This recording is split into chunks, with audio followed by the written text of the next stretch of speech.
दी छोड़ सतगुरु रामपाल जी महाराज जी की जय हो।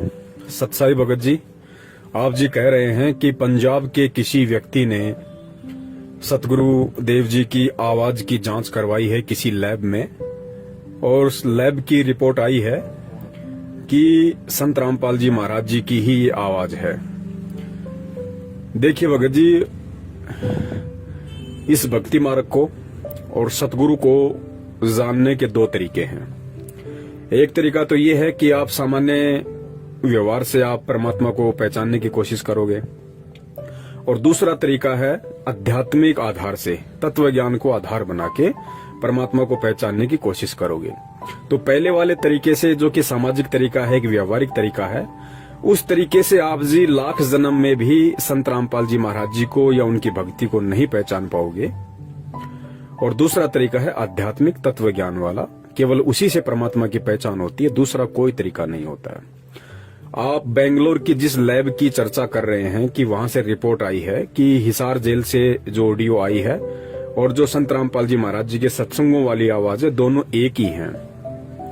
भगत जी, इस भक्ति मार्ग में हर व्यक्ति के अपने अपने विचार होते हैं, अपने अपने मत होते हैं। मत वैसे एक ही चलता है इसमें परमात्मा का, लेकिन जिस व्यक्ति ने जितना इस मार्ग को समझा है उस हिसाब से दास बात कर रहा है कि भक्ति मार्ग पे सतगुरु के सत्संगों को समझने के बाद में हर व्यक्ति के अपने अपने मत होते हैं। क्योंकि परमेश्वर कहते हैं, जिसकी जितनी बुद्धि उतना दे बताए, उसका बुरा मत मानियो अधिक कहां से लाए। और परमात्मा की वाणी भी है कि जेता घट तेता मता घट घट सोच विचार। तो भगत जी, यहाँ सबके अपने अपने मत हैं, सबके अपने अपने विचार हैं। कोई किसी प्रकार से भी सोच सकता है, किसी की सोच पे कोई भी प्रतिबंध नहीं है।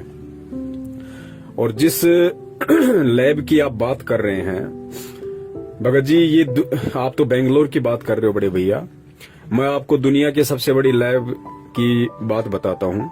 जो दुनिया की बड़ी बड़ी लेबोरेटरी हैं, जिन्होंने शोध किए और कई वर्षों के बाद उन वैज्ञानिकों ने उन्हीं लेबोरेटरीज में शोध कर करके, गहन अध्ययन कर करके, दुनिया भर के प्रपंच लगा लगा के उन्होंने ये निष्कर्ष निकाल दिया और पाठ्यक्रम की पुस्तकों में लिख दिया कि इंसान की उत्पत्ति बंदर से हुई है।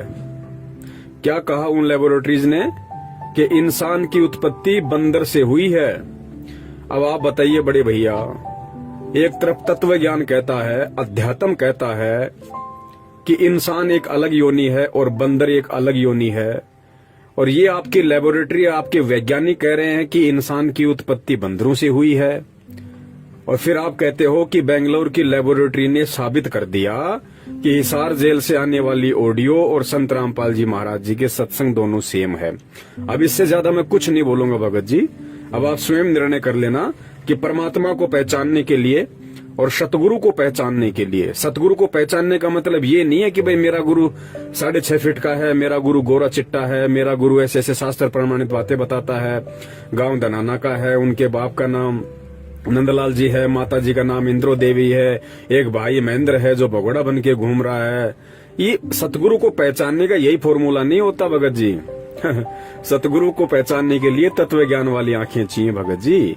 बाहर से तो परमात्मा जनमानुष की तरह, एक साधारण इंसान की तरह, एक आम व्यक्ति की तरह, एक सामान्य संत की तरह लीला कर रहा है। इस लीला में तरीके से लाख जन्म में भी आप उसको नहीं पहचान पाओगे।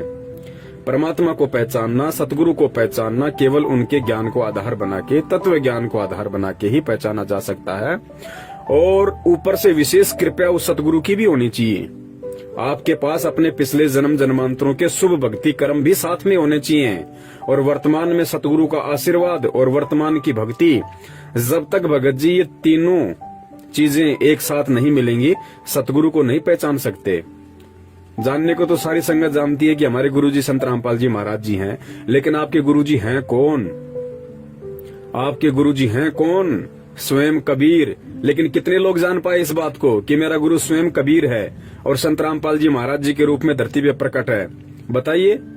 अभी कुछ ही दिन पहले की बात है, शायद 2 महीने बीते हैं, सितंबर के महीने में 90% संगत ने उनका जन्मदिन मना दिया। तो बताइए, जानते तो सब थे संत रामपाल जी महाराज जी को, लेकिन पहचाना किसने? पहचाना केवल उन 10% लोगों ने, उन 10% सत्सेवकों ने, जिन्होंने उनका केवल प्रकट दिवस मनाया, जन्मदिन नहीं मनाया। क्योंकि सत्सेवकों को पता था कि ना सतगुरु जननी जने जाके माना बाप, पिंड ब्रह्मंड से रहित है ना वहां तीनों ताप। सतगुरु यदि हम उनको कहते हैं तो सतगुरु कहने से पहले ये दिमाग पे जोर देना चाहिए कि सतगुरु के विषय में कबीर साहब ने कहा कि ना सतगुरु जननी जने, कि जो सतगुरु होगा वो कभी भी माँ के गर्भ से जन्म नहीं लेता। तो या तो उन्हें सतगुरु कहना छोड़ दीजिए, और अगर कोई उन्हें सतगुरु कहता है तो फिर उसको मानना पड़ेगा कि सतगुरु माँ के गर्भ से जन्म नहीं लेता। सतगुरु कभी किसी जननी से जन्म नहीं लेता। अब देखिए भगत जी, यहाँ पे मानना और पहचानना दो बातें हो गई। मान तो 90% लोग रहे कि संत रामपाल जी महाराज जी भगवान हैं, संत रामपाल जी महाराज जी कबीर जी हैं, लेकिन पहचान केवल 10% सत्सेवक ही रहे हैं जिन्होंने उनका प्रकट दिवस मनाया। तो भगत जी, इस प्रकार एक तो व्यवहारिक तरीके से सतगुरु को पहचानना और एक आध्यात्मिक तरीके से सतगुरु को पहचानना, इन दोनों बातों में रात दिन का अंतर है। और सतगुरु की आवाज, परमात्मा की आवाज, कबीर की आवाज को एक लेबोरेटरी बता देगी कि ये कबीर की आवाज है। अरे खुद उनके भगत नहीं पहचान पा रहे, जिसे उनके 90% भगत जो बरसों से उनके चरणों में पड़े हुए हैं, भक्ति कर रहे हैं, जब खुद उनके भगत जो बरसों से साधना कर रहे हैं, उनके सत्संग सुन रहे हैं, उनसे आशीर्वाद ले रहे हैं, इतने प्रमाण देख रहे हैं, उसके बाद जब बरसों से खुद उनके भगत उन्हें नहीं पहचान पा रहे कि मेरा गुरु स्वयं कबीर है और कबीर कभी माँ के गर्भ से जन्म नहीं लेता, तो भगत जी वो लेबोरेटरी वाले, वो दिन में 3 बार शराब पी के जांच करने वाले, वो बीड़ी सिगरेट का सुट्टा लगाने वाले बड़े भैया, वो क्या पहचानेंगे कि ये आवाज उस कबीर की है या किसी और की है? भगत जी, भक्ति मार्ग है। हमें हर पॉइंट पे दृढ़ रहना पड़ेगा, हर पॉइंट पे, क्योंकि विचलित करने के लिए काल सैकड़ों चाल चलेगा। ये इस तरह की हजारों काल चलेगा इस समय विचलित करने के लिए। और परीक्षा सबकी है, परीक्षा मैनेजमेंट के पीछे लगे हुए लोगों की भी चल रही है, परीक्षा हम सत्सेवकों भी चल रही है। और भगत जी, ये दुनिया के बड़े बड़े महान वैज्ञानिक और बड़ी बड़ी ये महान लेबोरेटरी, ये पिछले 8-10 महीनों से दिन रात चक्कर काट रहे हैं। इनके सर में दर्द हो गया, इनके सर्दियों में पसीने टपकने लग रहे हैं। ये आज तक एक उस कोरोना का तो ढंग से टेस्ट कर नहीं पाए, कोरोना की तो ढंग से रिपोर्ट पेश कर नहीं पाए कि वो कैसे फैलता है, क्या होता है, कैसे उसका उपचार होगा, कैसे वो मिटेगा, कैसे खत्म होगा, ये क्या भला है। आज तक उस कोरोना का तो भगत जी आपके साइंटिस्ट जांच कर नहीं पाए। और बात करते हो संत सतगुरु रामपाल जी महाराज जी, खुद पूर्ण परमेश्वर कबीर साहिब जी की आवाज की जांच करने की, पहले कोरोना की जांच तो करके दिखा दे ढंग से लेबोरेटरी। सतगुरु का तो बहुत लास्ट में नंबर है, दुनिया खत्म हो लेगी उस समय तक। तो जब सतगुरु की जांच की बात आएगी ना, अब कौन कर देगा जांच सतगुरु की? भाई बता दीजिए, कौन कर देगा? जिसने पूरी दुनिया बनाई, जो सारी दुनिया उस परमात्मा के पैर के अंगूठे के नीचे बैठी है, उसकी जांच कर देगा एक सामान्य प्राणी? 4 अक्षर पढ़ के, सफेद कोट पहन के, 4-5 आपस में तत्व मिला के हैं दुनिया को मूर्ख बनाने वाले ये काल जीवन विज्ञान, भगत जी ये परमात्मा की जांच कर देंगे भैया? भगत जी सोचो, विचार करो, ये लेबोरेटरी किसने बनाई? किसने बनाई भाई? इंसान ने ना। और इंसान को किसने बनाया? सतगुरु ने।